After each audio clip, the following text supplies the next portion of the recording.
रोटारी club of Bhubaneswar पक्षर rotary Bhawan में अंतर्जातीय नारी दिवस उत्साह और गरिमा सह उद्यापित होता। यह अवसर में समाज विभिन्न क्षेत्र में स्वतंत्र सफलता अर्जन कर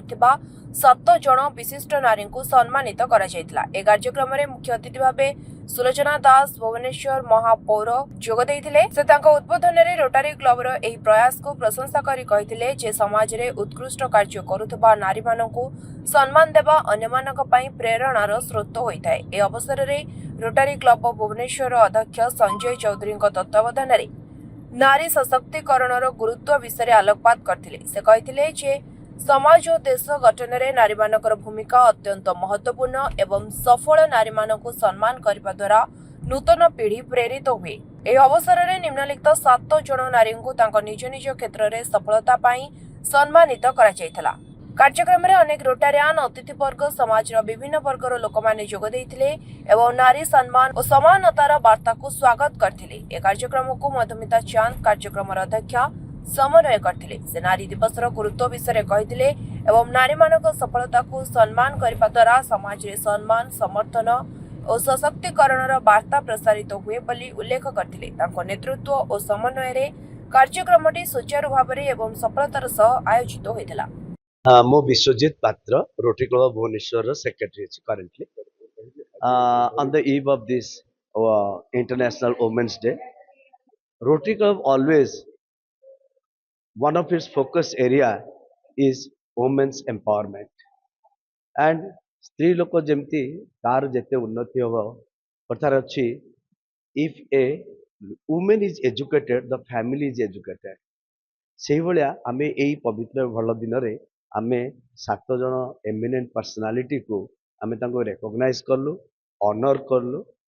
ता द्वारा कोन हबो समाज को गोटे वार्ता जीव जे नारी को जदि तमे प्रकृत मर्यादा दिया जाए एवं नारी को जदि सुजोग दिया जाए नारी बहुत आगु भी जाई परिबो एवं ता द्वारा गोटे सुस्थ समाज तैयारी परिबो गोटे सुस्थ वातावरण तैयारी परिबो कारण ताठू बड़ दुनिया रे किछि नाही से माँ हो पारे भौणी हो पारे स्त्री हो पारे सबुथिरे से आगुआ सो एही परिप्रेक्षी रे रोटरी क्लब ऑफ भुवनेश्वर प्रत्येक वर्ष किछि चुनिंदा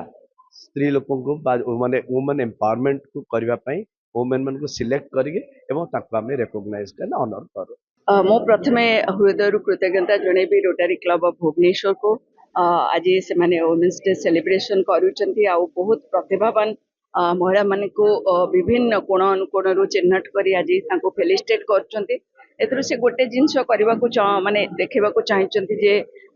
जो प्रतिभावान व्यक्ति अच्छा जो माने प्रेरणार उत्स से माने आहरी आग को बढ़ावा देखिकी महिला माने आगो को जीवे से गोटे प्लाटफॉर्म तैयारी करछन्ती देखंतु केते सुंदर भाव में रिप्रेजेंटेशन रही महिला मानकर सबु बेले से माने महिला मानक पई सुजोग तैयारी करथांती चाहे एंटरप्रेन्योरशिप हो चाहे कोनोसी आगो को पाठ पढ़िबा कथा हो बा जते बेले गर्ल चाइल्ड को केयर कथा हो ये सब क्षेत्र रे से माने आगरे थाई के काम करथांती से मानक हेल्थ एजुकेशन सब क्षेत्र रे तेणु आमे सेते बेले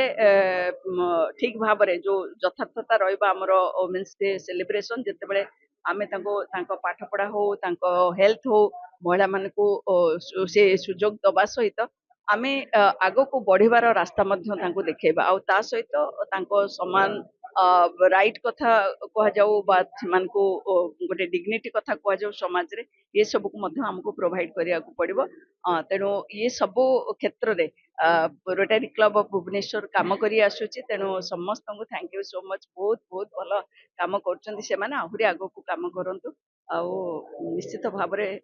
समस्त तांको ठारू अनुप्राणित हेबे। सबिता स्वाई मो ए क्लब रो जणे लेडी प्रेसिडेंट थिली जेतेबेले कोविड टाइम रे सेही वर्ष आमे फर्स्ट टाइम पई आम क्लब रे वुमेन्स डे सेलिब्रेट करिथिलु तेनु सेही वर्ष टू जेहेतु मो फर्स्ट लेडी प्रेसिडेंट म आरंभ करथिले एटा आ सेबेठु आमे सेलिब्रेट करी करी आसुछु मो Kalinga eye hospital managing director ମୁଁ ଆପଣ ଯୋଉ ଗୋଟେ କହିଲେ କି ଆମ ରୋଟାରୀରେ ଆପଣ ଦେଖିଥିବେ ଆମେ ପାଖାପାଖି 21 ଜଣ ଲେଡି ଅଛୁ ଆମ ରୋଟାରୀର ଆଉ ଆମକୁ କେହି ଏମ୍ପାୱାରମେଣ୍ଟ କରିବେନି ଆମେ ନିଜେ ନିଜେ ଏମ୍ପାୱାର ତେଣୁ କୋଉ ହଜବେଣ୍ଡ ଆମକୁ ଏମ୍ପାୱାର କରିବେନି କି କୋଉ ବାପା ଆମକୁ ଏମ୍ପାୱାର କରିବେନି ହଁ ସେମାନେ କହିବେ ଆମକୁ ଆମ ପଛରେ ରହିକି ଆମକୁ ବହୁତ ହେଲ୍ପ କରିଛନ୍ତି ସେମାନେ ଆମକୁ ମୁଁ କହିଲି ନା ସେମାନେ ଆମକୁ ପକ୍ଷୀ ଦେଇଛନ୍ତି ବଟ୍ ଆମେ ବଢିବା ପାଇଁ ଆଗକୁ ନିଜର ମନୋବଳ ଦରକାର ନିଜ ଭିତରୁ ଯୋଉ ମନୋବଳଟା ଆସିବ ତାକୁ ଦୃଢ କଲେ ଆମେ ଆଗକୁ ବଢିପାରିବା ଆଉ ଗୋଟେ ହେଲା ପ୍ୟାସନ ତମେ ସେ ଜଣେ କହିଲେ ତମେ ଯେତେ ବର୍ଷ ହଉ ତମେ ଯେତେ ଅଧିକା ବୟସ ବି ହଉ ତମ ଭିତରେ ଯଦି ପ୍ୟାସନ ଅଛି ଗୋଟେ ଜିନିଷ କରିବାକୁ ନିଶ୍ଚୟ ତମେ ସେଇଟା କରିବା ଆଗକୁ ବଢିବ ତେଣୁ ଗୋଟେ ଏଇ ୱିମେନ୍ସ ଡେ ରେ ମୁଁ ଗୋଟେ କଥା କହିବି ନାରୀ ସଶକ୍ତିକରଣ ନିଜ ଉପରେ ନିର୍ଭର କରେ ନିଜେ ବଢିଲେ ଆଗକୁ ଅନ୍ୟମାନେ ତମ ପଛରେ ନାରୀ ମାନଙ୍କୁ ବଢେଇବେ ଆଉ ଗୋଟେ କଥା ନାରୀ ହେଇକି ସବୁବେଳେ ନାରୀକି ହାତ ଦେବ ସପୋର୍ଟିଂ ହ୍ୟାଣ୍ଡ ଦେଲେ ନାରୀ ବଢିବେ କେବେ ସମସ୍ତେ କହନ୍ତି ନାରୀ ନାରୀର ଶତ୍ରୁ ନାରୀ ନାରୀର ଶତ୍ରୁ ହେଲେ ନାରୀ କେବେ ଆଗକୁ ଯାଇପାରିବନି ସବୁବେଳେ extend your hand to another lady that is my message to this international women's day to all the ladies thank you ଏଇ Rotary club of Bhubaneswar president ଏ ବର୍ଷ ସବୁ ବର୍ଷ ଭଳିଆ ଏ ବର୍ଷ ମଧ୍ୟ ଆମେ ଆନ୍ତର୍ଜାତିକ ମହିଳା ଦିବସ ଏଠି ପାଳନ କଲୁ ଆମର mayor honourable mayor Sulochana Das ଆସି ଆମର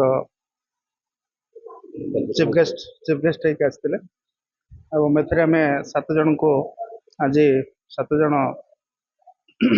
ଓମେନ୍ ତାଙ୍କର ନିଜର କୃତିତ୍ୱ ବଳରେ ସେମାନେ ଆଜି ବଡ଼ ହେଇପାରିଛନ୍ତି ସେମାନଙ୍କୁ ଆମେ ସମ୍ମାନିତ କଲୁ ଆଜି ମହିଳା ଦିବସରେ ସମସ୍ତ ମହିଳାମାନଙ୍କୁ ହାର୍ଦ୍ଦିକ ଅଭିନନ୍ଦନ ଶୁଭେଚ୍ଛା ରୋଟରୀ କ୍ଲବ ଅଫ୍ ଭୁବନେଶ୍ୱର ତରଫରୁ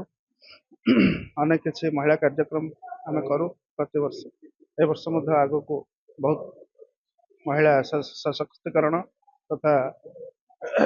ସେମାନଙ୍କର ହେଲ୍ଥ ଆଣ୍ଡ ୱେଲ୍ଥ ଉପରେ କାର୍ଯ୍ୟକ୍ରମ କରୁ ଧନ୍ୟବାଦ ଭୁବନେଶ୍ୱରରୁ ଦେବେନ୍ଦ୍ର ପରିଡ଼ାଙ୍କ ରିପୋର୍ଟ ନ୍ୟୁଜ୍ ପ୍ଲସ୍ ଓଡ଼ିଆ।